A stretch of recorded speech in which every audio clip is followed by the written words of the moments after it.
शुभ्रांश जी, मेरा सवाल आपसे बहुत सिंपल सा है। मुस्लिम ब्रदरहुड की बात अगर वाकई में राहुल गांधी को आरएसएस से इतनी दिक्कत थी तो 10 साल मनमोहन सिंह की सरकार रही। इनफैक्ट अगर मैं पूरे 75 साल का हिसाब देखूं तो करीब 55-56 साल कांग्रेस का शासन रहा। क्यों नहीं आरएसएस पर बंदिश लगा दी गई? क्यों आरएसएस को आगे बढ़ने दिया गया?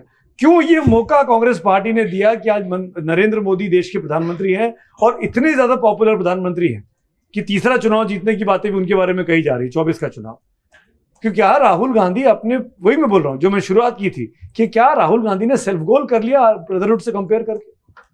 सुमित जी, ये जो आप कार्यक्रम चल रहा है, मेरा एक मित्र है लंदन में, वो इसको देख सकता है। हाँ बिल्कुल, उसे दिखाई देगा।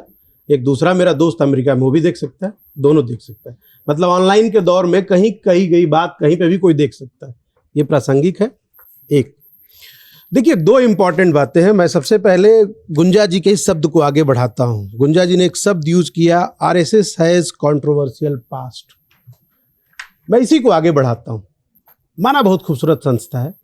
2014 से पहले ये भी मान लिया कि कहीं कुछ बाढ़ आता था तो फोटो दिखता था, वी आर इंस्पायर्ड, अच्छा लगता था कि कहीं कुछ काम हो रहा दिख रहा। अभी कम दिखता है लेकिन उस समय थोड़ा ज्यादा दिखता था। चलिए मान लिया।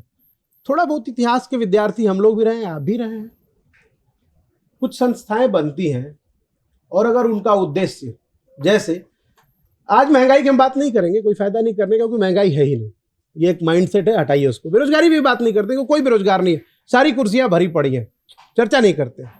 रुपया तो सब अपनी जगह पे है, इन सब विषय पे कोई चर्चा। हमारा और आपका देखिए बातों के विचारों में है कि किसी की आवाज किसी को अच्छी नहीं लगी तो हम लोग आपस में बहस कर रहे हैं, क्योंकि हमारी आइडियोलॉजी शायद डिफर हो गई। इन सब बातों पे चर्चा नहीं करते, लेकिन एक बात पे चर्चा जरूर करना चाहेंगे कि क्या 365 दिन 24/7 हिंदू मुसलमान शब्द के अलावा, खून रक्त रंजित के अलावा और हमारे पास कुछ नहीं है बात करने के लिए?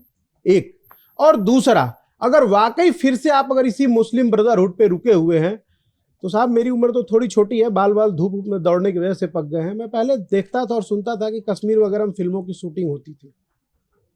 मैं मानता हूं कि वहां पूरी फौज डिप्लॉयड है, इसके बावजूद भी कश्मीर में काम करने वाले कर्मचारियों की हत्या नहीं होती थी, बहुत कम होती थी।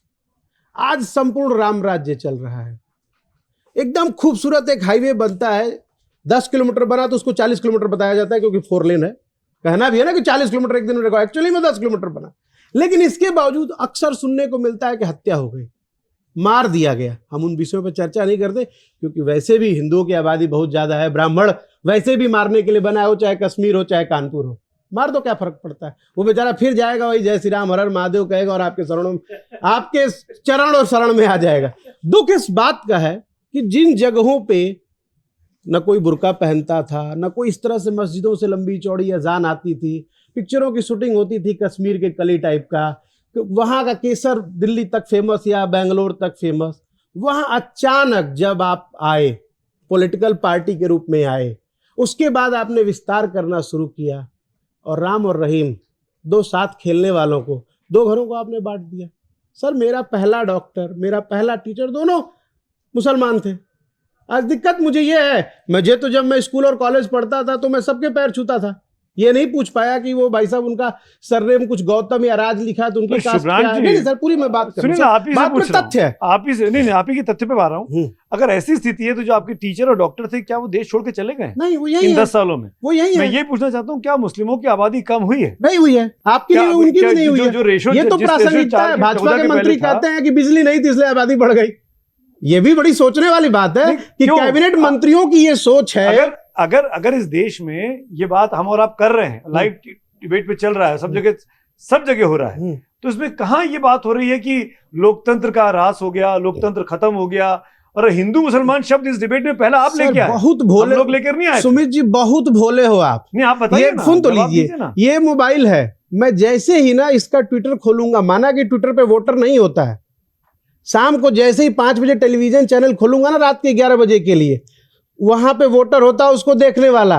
हेडलाइन से ही ऐसी होती हैं। आप और हम मतलब दूध के पर्दे को लगाकर चर्चा मत करिए, दूध फट चुका है। सबका चेहरा असली दिख गया है कि आपका इंटेंट क्या और इंटेंशन क्या है। सवर्ण काल की बात लेकर तब भी चुनाव जीत रही नहीं सर, फिर वही बात, तब भी चुनाव जीत रही बात बोलूं मैं क्यों? अगर इतनी परेशानी थी तो अभी 3 राज्यों में चुनाव हुए, क्यों? सर सुन तो लीजिए, उनके सामने एक कमरा है, उस कमरे में मैं आपके परिवार को बिठा के और उसके सर पे बंदूक रख दूं ना, तो अभी आप कलमा पढ़ने लगेंगे। बंदूक रख दूं ना तो अभी आप जिंदाबाद जिंदाबाद बहुत नहीं सर, मैं बिल्कुल करेक्ट कर रहा हूं। आप त्रिपुरा जाकर देखिए, आप समझिए, बंदूक का मतलब सिर्फ बंदूक नहीं होता है।